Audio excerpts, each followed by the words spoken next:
take on the blocking side of the receiving as something that you want to do? Oh, I think I've always been kind of an aggressive offensive player. I played both sides as a kid. In high school, obviously, I got recruited here to be a safety. I just always been kind of just an aggressive offensive player. I enjoy contact. That's something that I use to my advantage. As being a big receiver, so that's just something I take pride in, just because, just to add more attributes to my game. Is it just as big for you? When Trevor Pryce doesn't get around that corner for that touchdown without your block. Is that? I mean, I'm sure the touchdown's still better, but is it? It seems like you take a lot of pride in that just as much as a catch. Yeah, absolutely. Seeing my teammates succeed, it's just like me succeeding out there. I'm all about the team, and anything I can do to help the team be successful and go out there and win, I'm willing to do. You know Joel pretty well. What can't he do?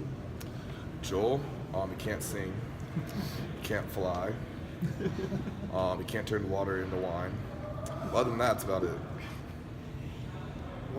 Yeah, well, just say how impressive was seeing him on both sides of the ball, doing what he did this weekend. I mean, it's nothing to my surprise, just because I've known him for such a long time, and just the athlete that he is, and the type of person that he is to be able to go out there and do that. Kyle's ball to you that ends up being the game winner, but how, I don't want to say perfect, but how good of a throw was that to just take it? Yeah, it was a great throw.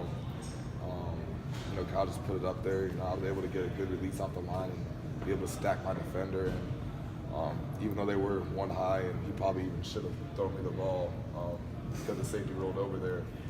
But he just put the ball in a great spot for me to go high point and make a play. How calm was Kyle out there during the entire game?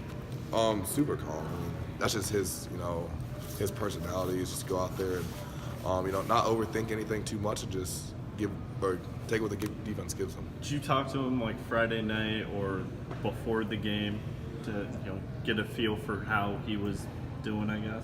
Yeah, I mean, nothing too much because I don't want to I already know that he has pressure. I mean, what do I need to add more to it? So I mean, he knows that I'm there for him, and if he needs to talk about something, I'm always there to talk X's and O's or say anything outside of football. So I mean, I don't want to be too much of a burden for him, and I just let him go do his thing because I fully believe in him. Was there a moment where you realized the situation wasn't overwhelming him when you guys were out there on the field? I'll probably say once we had our first drive, actually, that we went down and got a field goal. I think I knew that he was very comfortable back there because just the way they handled that whole drive and just nickel and diming it down the field, not taking anything, not trying to go hit a home run shot every play.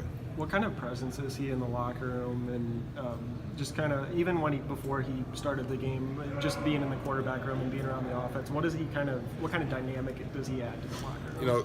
Kyle's a very quiet kid. He makes his presence well known on the field more so than he does in the locker room.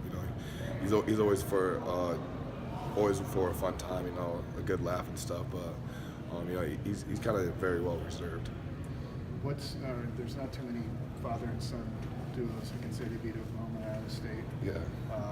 What was the conversation like with your dad? Very emotional, especially after the game. He hugged me and cried and said he's so proud, which is something I'll cherish forever.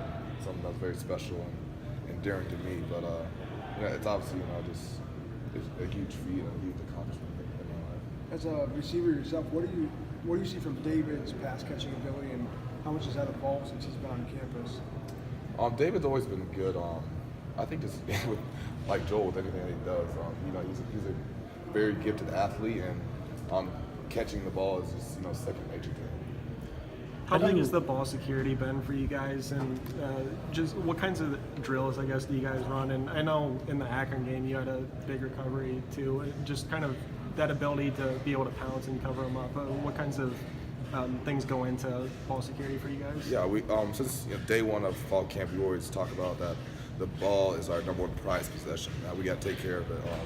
So kind of like going back to the Akron game, when I see that ball on the ground, I need to go out there and make a play. Even though Shante did fumble it, but it's something that we do every day in practice. We have the win the 12 period where we're going, and defense is working on stripping the ball, and recovering it, and we're working on just making sure that we're keeping the ball tight and secure. Have you had a chance to talk to Jacob at all this week? I haven't talked to him in a while, but I think we're supposed to meet tonight, I think.